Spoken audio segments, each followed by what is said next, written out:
तो स्टूडेंट्स, आज इस वीडियो में आपको एक्सप्लेन कराने वाला हूँ 50 मोस्ट इंपॉर्टेंट एमसीक्यूज जो कि हमारी क्लास 10th इंग्लिश की फर्स्ट फ्लाइट की बुक से लिए गए हैं। तो वीडियो को एंड तक जरूर देखिएगा और आप भी मेरे साथ में प्रैक्टिस करते जाइएगा। चलिए वीडियो को शुरू करते हैं। देखिए, हमारा फर्स्ट क्वेश्चन है, who read the letters send by Lencho. Lencho के द्वारा भेजे गए लेटर्स किसने रीड करे। ऑप्शन आपके सामने, फर्स्ट नंबर पे हिज वाइफ, उसकी पत्नी ने, द पोस्टमास्टर, पोस्टमास्टर ने, सी में है द गॉड, गॉड ने, और डी में है हिज सन।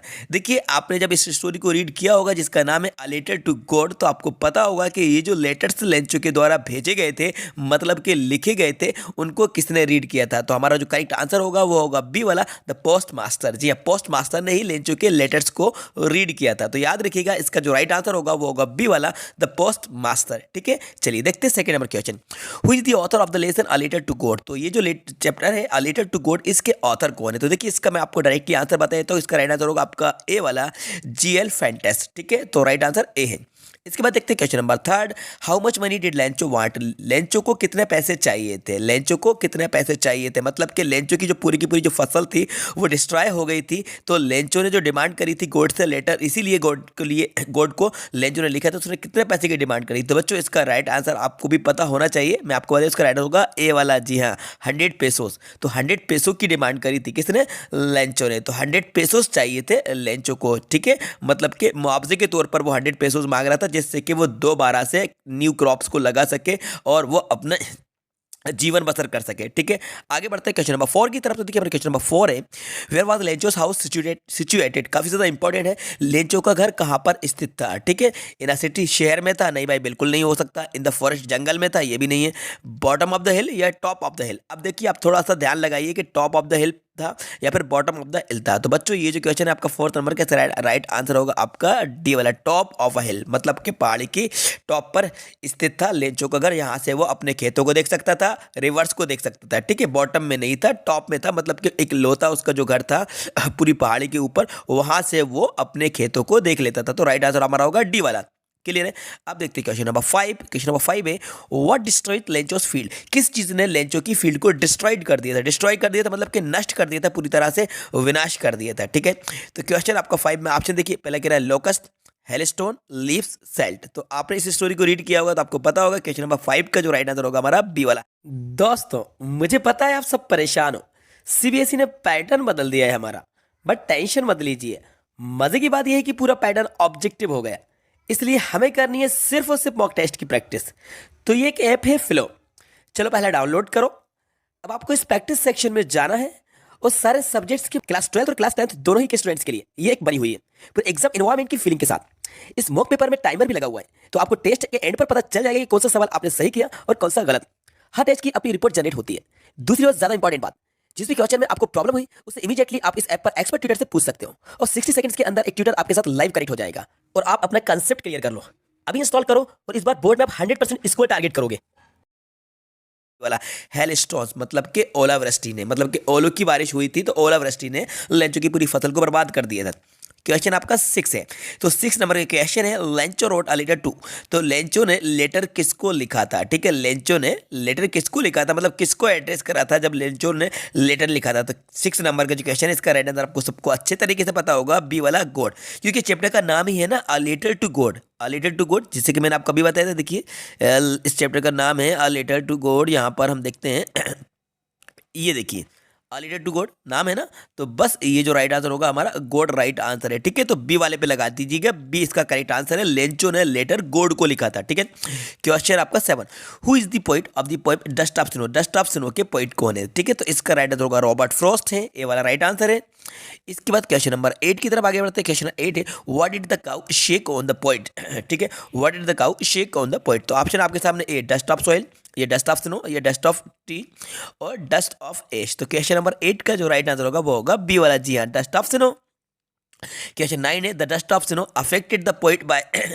तो इसमें ऑप्शन देखिए, मेकिंग हिम सुपीरियर या मेकिंग हिम एनर्जेटिक और चेंजिंग हिज मूड और नन ऑफ दिस। तो क्वेश्चन नंबर 9 का जो राइट आंसर होगा वो होगा सी वाला, चेंजिंग हिज मूड। ठीक है, इसके बाद देखते हैं question number 10, who has written the poem fire and ice. तो मतलब कि ये जो पोएम है फायर एंड आइस, इसको किसने लिखा हुआ है। ठीक है, तो 10 नंबर की जो पोएम है इसका राइट आंसर रॉबर्ट फ्रॉस्ट है। तो रॉबर्ट फ्रॉस्ट ने लिखा हुआ है, यही इसके ऑथर है।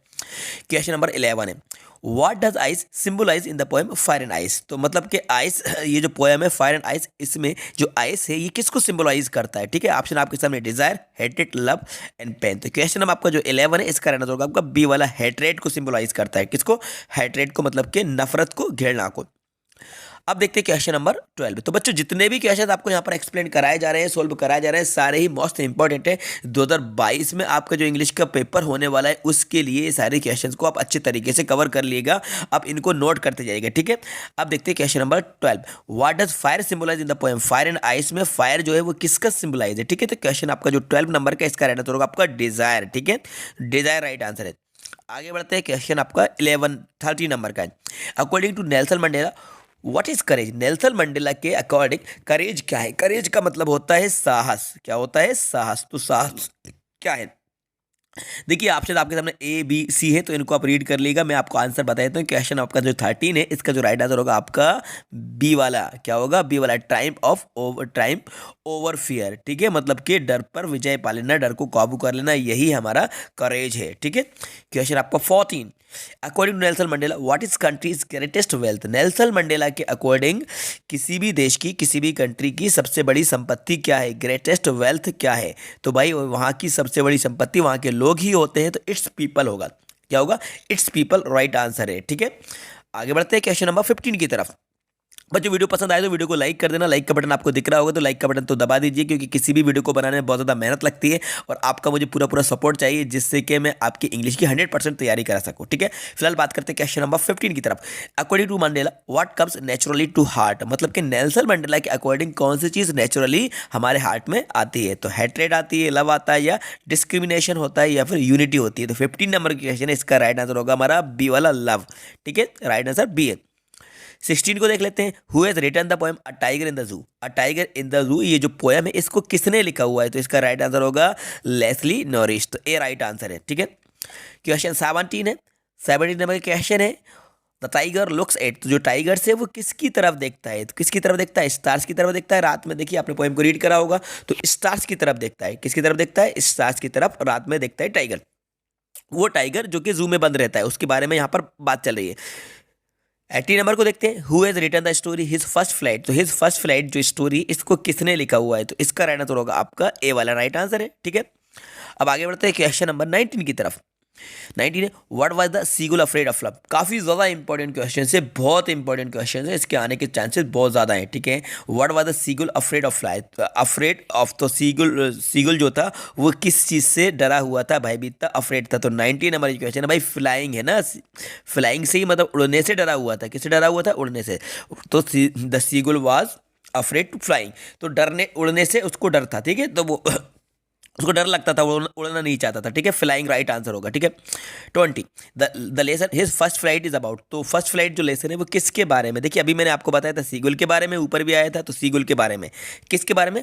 फर्स्ट फ्लाइट सीगुल के बारे में, ठीक है। 21, the pilot was flying from. तो पायलट जो है वो कहाँ से कहाँ उड़ रहा था। मतलब कि पायलट जो है अपना ओल्ड डकेटवा जो प्लेन था उसको उड़ा रहा था, तो वो कहाँ से कहाँ जा रहा था। जो 21 है, तो राइट आंसर आपको 21 का पता होना चाहिए। फ्रांस से इंग्लैंड जा रहा था। कहाँ जा रहा था? फ्रांस से इंग्लैंड जा रहा था। याद रखिएगा, जो पायलट था जो प्लेन को उड़ा रहा था जिसका नाम था ओल्ड डकोटा, तो वो फ्रांस से इंग्लैंड जा रहा था, ठीक है। अब देखते हैं 22। तो 22 में देखिए क्या कह रहा है, who is the author of the black aeroplane. Black aeroplane के ऑथर कौन है। तो 22 का राइट आंसर आपका होगा सी वाला, ठीक है, फ्रेडरिक फर्स्ट, ठीक है। राइट आंसर इसका सी। 23 को देख लेते हैं, what was the name of the plane flown by the pilot. तो पायलट के द्वारा उड़ाए गए प्लेन का नेम क्या था। अभी मैंने आपको बताया था रिसेंटली, डकोटा, ठीक है, डकोटा 20 को राइट आंसर है। अब देख लीजिए 24। तो 24 में आपसे कह रहे हैं, हु हैज कंपोज द बाल पोम। तो द बाल पोम को किसने कंपोज किया है। तो 24 का राइट आंसर आपका ए वाला है, ठीक है, John Berryman. 25, what was the boy playing with. तो बॉय जो था वो किस चीज़ से खेल रहा था। तो भाई बॉल से खेल रहा था ना, बॉल राइट आंसर है। चैप्टर का नाम ही ना द बॉल पोएम। तो द बॉल पोएम मतलब कि वो जो बच्चा था वो बॉल से खेल रहा था, जो कि लॉस्ट हो जाती है, खो जाती है, गुम जाती है, ठीक है। अब हम आगे बढ़ते हैं 26 की तरफ। वेयर डज द बॉल गो। तो बॉल कहाँ पे चली जाती है। वाटर में चली जाती है। तो राइट आंसर हमारा होगा बी वाला, ठीक है, वाटर में, पानी में चली गई थी। 27, which of this Anne longs waited friend. तो लॉन्ग्स वेटेड फ्रेंड कौन थी भैया, एन की। तो 27 जो है इसका राइट आंसर आपका होगा हर डायरी। तो उसकी हर डायरी, उसकी डायरी थी उसके long waited friend. 28 which of this names did Annie give to her diary. तो एनी ने अपनी डायरी को क्या नाम दिया था? तो भाई राइट आंसर इसका आपको पता होगा, किटी नाम दिया था। तो 28 का राइट आंसर है ए, किटी। बहुत ज़्यादा अच्छा क्वेश्चन है, किटी नाम दिया था, ठीक है। उसने अपनी पोम को, अपनी मतलब अपनी डायरी को किटी नाम दिया था। अब हम आगे बढ़ते हैं 29 की तरफ। तो देखिए हमारा 29 नंबर का है, Anne decided to write a diary because. तो एन ने डायरी लिखने का जो निर्णय लिया था, उसने क्यों लिया था, वो क्यों डायरी लिखना चाहती थी? तो 29 जो है इसका राइट आंसर होगा, she had no close friend, मतलब उसका कोई भी क्लोज फ्रेंड नहीं था, इसलिए वो डायरी लिखना चाहती थी। उसने अपनी डायरी को अपनी फ्रेंड बनाया और उसका नाम किटी रख दिया था, ठीक है। कोई उसका दोस्त नहीं था, इसलिए वो डायरी लिखना चाहती थी। क्लियर है। 30 को देख लेते हैं, what was Margot Franks birthday gift. तो मार्गोट का मार्गोट फ्रेंड्स बर्थडे गिफ्ट क्या था? तो 30 नंबर जो क्वेश्चन इसका राइट आंसर होगा भाई डायरी थी, ठीक है, आ डायरी, ठीक है। आगे बढ़ते हैं 31 की तरफ। तो 31 देखिए, who lived in Bogens height. Bogens height में कौन रहता था भाई? बोगेंस हाइट में कौन रहता था? वांडा रहती थी, वांडा पेट्रोस्की रहती थी बोगेंस हाइट में। तो इसको भी आपने लर्न किया होगा आंसर, तो इसका राइट आंसर होगा हमारा डी वाला, ठीक है। 32 what was Wanda's true name. Wanda का ट्रू नेम क्या था? तो 32 जो है इसका राइट आंसर होगा वांडा पेट्रोस्की, जो मैंने आपको अभी बताया था, ठीक है, बी। तो वांडा पेट्रोस्की याद रखिएगा, ठीक है। 33 how many drawings did Wanda draw. तो वांडा ने कितनी ड्राइंग्स बनाई थी? तो 33 का राइट आंसर होगा आपका बी वाला, 100 ड्राइंग्स बनाई थी। कितनी बनाई थी? 100 ड्राइंग्स बनाई थी, ठीक है। अब देखते हैं 34। तो 34 में है, who did Maddie think would win the contest. तो मेडी को क्या लगता था कि कॉन्टेस्ट कौन जीतेगा? तो इस ये होगा पेगी, मतलब उसको लगता था कि पेगी जीत जाएगी, ठीक है। लेकिन पेगी नहीं जीती थी, वांडा जीती थी, ठीक है, contest. 35 the poem Amanda is compose bye. तो जो अमांडा है किसके द्वारा कंपोज की गई थी? 35 का राइट आंसर आपका होगा सी वाला, रॉबन क्लेन की तरह, ठीक है। अब देखते हैं 36, according to Amanda freedom is. Amanda के अकॉर्डिंग फ्रीडम क्या है, ठीक है। तो इसका राइट आंसर देखिए, सोर है, स्वीट है, बिटर है, ऑल ऑफ दीज है। तो 36 है इसका राइट आंसर होगा आपका बी वाला, स्वीट, ठीक है। 37 the poem Amanda is about. तो जो अमांडा पोएम है वो किसके बारे में है? किसके बारे में? देखिए, टीचर्स के बारे में, पेरेंट्स साइकोलॉजी के बारे में, चाइल्ड साइकोलॉजी के बारे में, नन ऑफ दिस। तो जो 37 है इसका राइट आंसर आपका होगा सी वाला, चाइल्ड साइकोलॉजी के बारे में। किसके बारे में? चाइल्ड। 38 को देख लेते हैं। 38 Amanda wants to be an orphan. तो अमांडा जो थी वो एक ऑर्फन बनना चाहती थी, वो चाहती थी कि मैं अनाथ बन जाऊं। तो ऑर्फन किस लिए बनना चाहती? तो जो 38 देखिए, to feel the condition of an orphan या to enjoy the freedom that an orphan. तो वो बी वाला राइट आंसर होगा, ठीक है, to enjoy the freedom that an orphan, B इसका राइट आंसर है। वो एंजॉय करना चाहती थी अपनी लाइफ में, उसको कोई मतलब कि किसी भी तरह से कमेंट्स ना करे, किसी भी तरह से कोई उसको इंटरप्ट ना करे, उसको पूरी आज़ादी दी जाए, यहाँ दिल चाहे वहाँ घूमे, इसलिए वो चाहती थी ऑर्फन बनना, ठीक है। अब आ जाते हैं हम 39 की तरफ। तो 39 है, why should Amanda not eat chocolate. तो अमांडा जो थी वो चॉकलेट क्यों नहीं खाती थी, ठीक है, क्यों नहीं खाना चाहिए? तो 39 है, तो 39 में देखिए, इट कॉजेज हार्ट डिसीज या इट विल डैमेज लीवर। तो राइट आंसर इसका होगा बी वाला, ठीक है, बी इसका राइट आंसर है। सो स्टूडेंट 40 नंबर के क्वेश्चन है, who has compose the poem animals. Animals जो पोएम है इसको किसने कंपोज किया है? तो इसका रहना तो होगा ए वाला होगा, वाल्ट व्हाइटमैन, ठीक है। तो याद रखिएगा, वाल्ट व्हाइटमैन ने इस पोएम को कंपोज किया है। अब देखते हैं 41, what qualities have the human beings given up according to the poet in the poem. तो मतलब कि जो पोएम है इस बॉम्ब में जिसका नाम एनिमल्स है, तो इंसानों ने अपनी कौन सी क्वालिटीज़ को छोड़ दिया है, गिवन अप कर दिया है, कौन सी क्वालिटीज़ जो थी उनकी, जिनको वो भूल बैठे हैं, जिनको वो छोड़ चुके हैं, ठीक है। तो इनोसेंस को, काइंडनेस को, ट्रथफुलनेस को, ऑल ऑफ दीज। तो बच्चों इसका रहना होगा ऑल ऑफ दीज। जी हाँ, ऑल ऑफ दीज, ये सारी चीज़ें इंसानों ने छोड़ दी हैं, ठीक है। इनोसेंस भी, काइंडनेस भी और ट्रथफुलनेस भी, all of these right answer होगा, ठीक है।